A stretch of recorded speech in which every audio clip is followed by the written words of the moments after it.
आंदोलन को देखकर जो एक खुशी होती है वो ये कि आज भी इस देश में कुछ लोग हैं जो जिंदा हैं, जिनकी आत्मा जो है वो मरी नहीं है।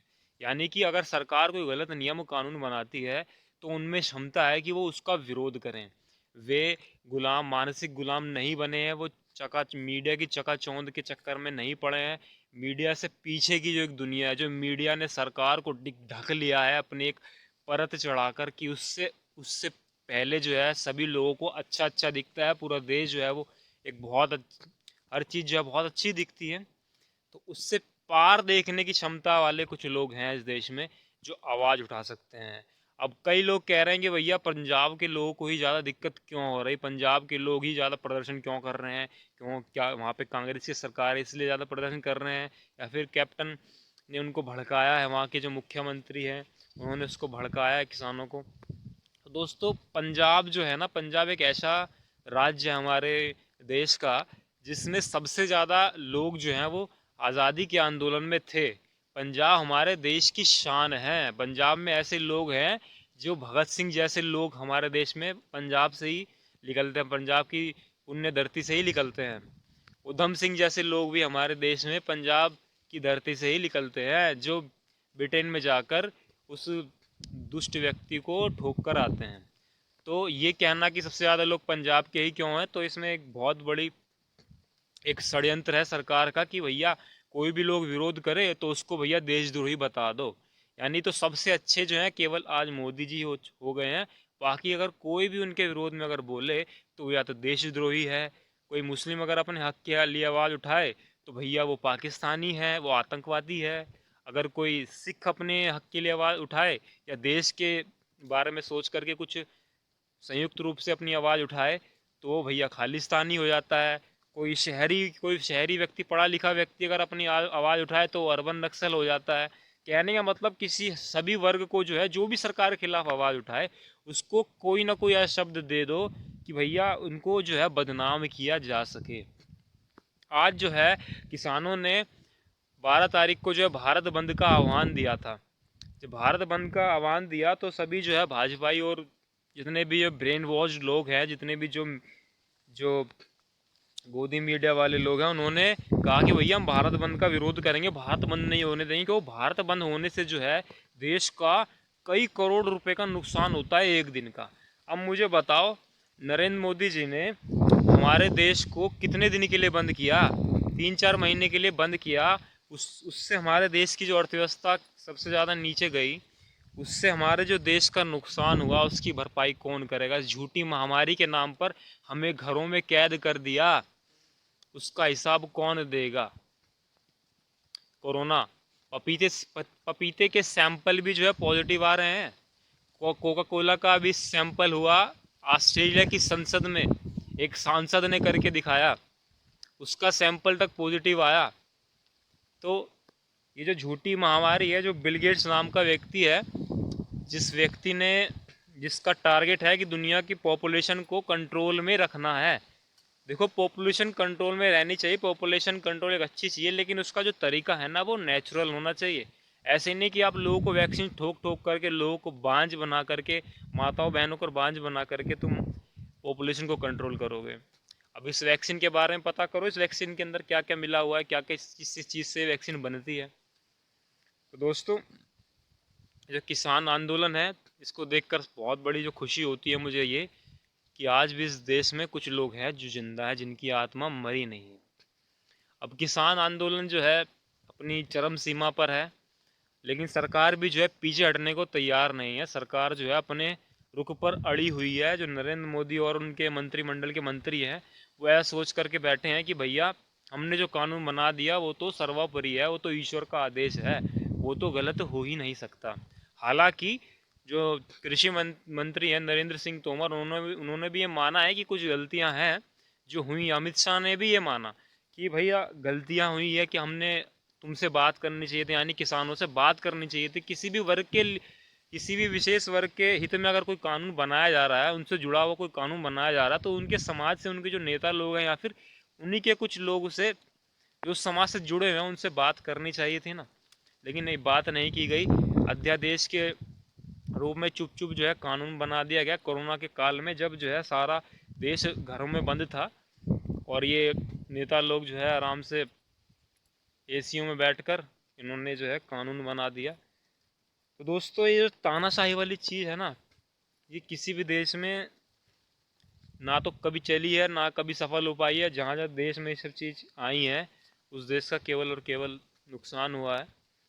तो ये जो, मैं ये नहीं कह रहा कि नरेंद्र मोदी ने कुछ नहीं किया देश के लिए, कुछ अच्छे काम भी किए हैं नरेंद्र मोदी ने, लेकिन अब क्या करें, नरेंद्र मोदी की भी भैया समस्या ही है कि उन्होंने अडानी अंबानी के पैसे से चुनाव लड़ा है। तो उनका भी फ़र्ज़ बनता है कि भैया अडानी और अंबानी के हक में जो है कुछ कानून बनाने का। इसीलिए वे भी मजबूर हैं, क्या करें, किस मुंह से अडानी अंबानी को बताएं कि भैया हमने तुम्हारे लिए कुछ नहीं किया। तो इस चीज़ को हमें समझना चाहिए। नरेंद्र मोदी अच्छे इंसान है, मैं उनको कुछ गलत नहीं बता रहा कि भैया उन्होंने ऐसा कर दिया या फिर वो कुछ गलत करते हैं, लेकिन समस्या ये आ जाती है कि जहाँ पर चुनाव लड़ने वाली बात होती है ना, अब कुछ कानून ऐसे ऐसे बनाए हैं कि जो पैसा आता था राजनीतिक पार्टी को, जो चंदा आता था, उसको ऐसा कानून बना दिया कि कोई पता नहीं कर पाया कि चंदा आया कहाँ से। आप ये बताओ, पहले जो हमारे देश के अंदर पारदर्शिता थी, सब इसका लेखा जोखा रहता था कि भैया कहाँ से कितना चंदा आया, किस संस्था ने दिया है, किस कंपनी ने दिया है, किस कॉरपोरेट ने दिया है, उसका हिसाब रहता था। अब कोई भी ये चीज़ आपको चंदा दे, करोड़ों रुपए राजनीतिक पार्टियों को दे, तो उसका कोई हिसाब नहीं, कोई इसको ये नहीं कह सकता कि भैया कहाँ से चंदा आया। तो ये जो है क्या भ्रष्टाचार को बढ़ावा नहीं देता ये सब चीज़ें।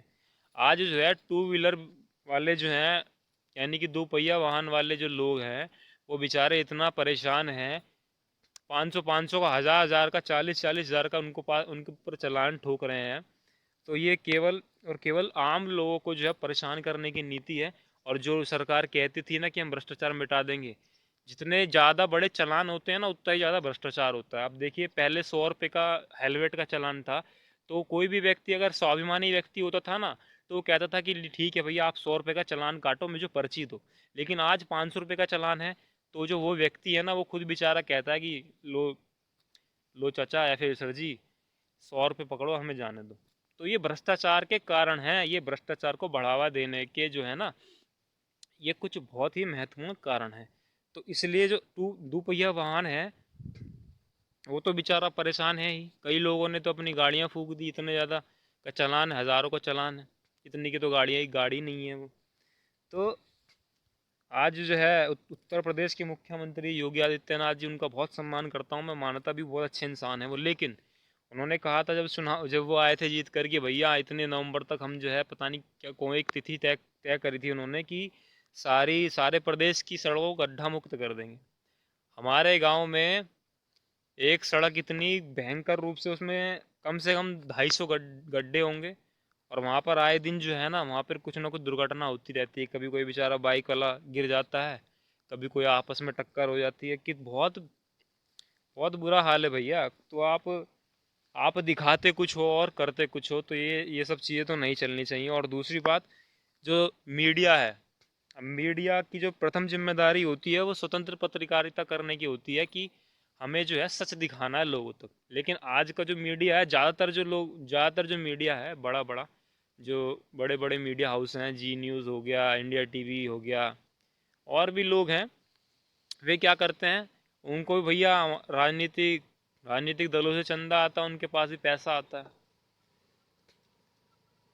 तो इसीलिए जो है वे लोग जो है सच नहीं दिखाते, और केवल एक ही व्यक्ति के नाम को जपते रहते हैं। ठीक है भैया, नरेंद्र मोदी एक अच्छे व्यक्ति हैं, अगर उन्होंने अच्छा काम किया तो आप उनको दिखाओ, लेकिन अगर वो कुछ गलत कर रहे हैं, इतने सारे जो किसान हैं वो पागल तो नहीं है। अगर हाँ, आपको लग रहा है कि इंसान किसान झूठ बोल रहे हैं, तो जो जो किसान, ऐसे बचे हुए किसान हैं जो इस बिल का समर्थन कर रहे हैं, वो भी मैदान में उतरे, वो भी सामने आए। जिसकी संख्या ज़्यादा होगी उसको ठीक माना जाएगा। और मैं समझता हूँ कि इतने लोग मैदान में नहीं आएंगे, क्योंकि वर्तमान समय में लाखों किसान जो हैं दिल्ली की सीमा पर डटे हुए हैं, लेकिन नरेंद्र मोदी जो हैं अपना भैया लाइट शो देखने में व्यस्त हैं, देव दिवाली मना रहे हैं काशी में। देखिए मोदी जी, अच्छी बात है, आप भारतीय संस्कृति को बढ़ावा देते हो, लेकिन आप चाहते हो कि हिंदू राष्ट्र बने, लेकिन ये कोई ऐसा हिंदू राष्ट्र जिसमें लोग गुलाम हो, आम जनता जो है गुलाम हो, केवल एक राजा हो। तो ऐसा तो हमने ऐसा देश बनाने की तो हमारे शहीदों ने नहीं सोचा था। इसलिए तो हमारे देश के हज़ारों लाखों क्रांतिकारियों ने अपना बलिदान नहीं दिया था। तो साथियों, सत्य जो है ना, उसको समझने का प्रयास करो। कहीं से इधर उधर से व्हाट्सएप पे कोई चीज़ आ गई तो उस पर विश्वास थोड़ा सोच समझ कर किया करो। और जो है ना, अगर आपको न्यूज़ देखनी है ना, तो किसी लोकल जो है कोई चैनल वगैरह या फिर लोकल जो यूट्यूबर वगैरह होते हैं ना, वो ज़्यादा अच्छी न्यूज़ बताते हैं एज़ कम्पेयर टू जो बड़े मीडिया हाउस होते हैं। वो आपको सच नहीं बता पाते। क्यों नहीं बता पाते? उनकी मजबूरी है। क्यों? पैसा लगा हुआ है अडानी अंबानी का। तो किसान विरोध कर रहे हैं जियो का, ये तक भी नहीं बता पा रहा है जी न्यूज़ चैनल। आप सोच लो किस हद तक जो है ये लोग सत्य को छुपा रहे हैं। और ये जो झूठी महामारी चल रही है ना कोरोना के नाम पर, इसमें जो सबसे देश को बर्बाद करने पे लगे हुए हैं ना ये लोग, मंत्रिमंडल सारा हमारा जो है मंत्री लोग हैं, सच्चाई कोई बताने को तैयार नहीं है। यूट्यूब आदि पर कोई सच्चाई बताने का प्रयास करे, फेसबुक पर सच्चाई बताने का प्रयास करे तो उसकी वीडियो तक भी डिलीट करवा देते हैं। मैंने एक वीडियो पोस्ट करी थी, उसको कम्युनिटी गाइडलाइंस के विरोध में हटा दिया फेसबुक ने कि भैया ये हमारी, तुमने जो है कम्युनिटी गाइडलाइंस को फॉलो नहीं करती वीडियो, इसको हम हटा रहे हैं। ठीक है, हटा दिया। तुम हटाओ, कहाँ तक हटाओगे? तुम फेसबुक पर हटा लोगे, हम व्हाट्सएप पर भेजेंगे। व्हाट्सएप पर हटाओगे, तुम टेलीग्राम पर भेजेंगे। डॉक्टर विश्व राय चौधरी, उनके तो हर जगह से ही उनका अकाउंट ही उड़वा दिया सरकार ने। अब सरकार ने किया है, बिल गेट्स ने किया है, बिल गेट्स से सरकार की मिलीभगत ने किया, किसने किया वो तो यही लोग जाने। लेकिन इस देश में और दुनिया में जितने भी देश हैं ना, उनमें से सबसे जो छोटे छोटे देश हैं ना, उनको ज़्यादा जल्दी अकल आ जाती है। लेकिन जो बड़े देश हैं ना, उनको जल्दी अकल नहीं आती। तंजानिया नाम का एक देश है, उस देश ने, वहाँ पर जो है पपीते के सैंपल तक कोरोना पॉजिटिव पाए गए, बकरी के सैंपल तक कोरोना पॉजिटिव पाया गया। उस देश ने जो है ना WHO को अपने देश से बाहर कर दिया कि भैया निकल लो अपना झोला उठा के तुम यहाँ से। उस देश ने मास्क जो है ना, मास्क को बैन कर दिया कि कोई मास्क नहीं पहनेगा। ये सारा प्रोपोगंडा चल रहा है केवल फार्मा कंपनियों को मुनाफा पहुंचाने के लिए। ठीक है, और आपको लग रहा है कि आपको वैक्सीन फ्री में मिलेगी। आपको तो वैक्सीन फ्री में मिलेगी, लेकिन सरकार को फ्री में नहीं मिलेगी। जो भी कंपनी है ना, अभी फाइजर वगैरह, सरकार से करोड़ों करोड़ों रुपए लेगी इस वैक्सीन देने के लिए। हम लोगों को तो फ्री मिल जाए। हमको लग रहा है कि भैया फ्री में मिल रही तो कोई अच्छी चीज़ होगी, हमारे नुकसानदायक चीज़ नहीं होगी। इसीलिए इन सब चीज़ों पर आप लोग ज़रूर विचार करें, और कोई भी सवाल या सुझाव हो तो मुझे ज़रूर बताएं। जय हिंद, वंदे मातरम।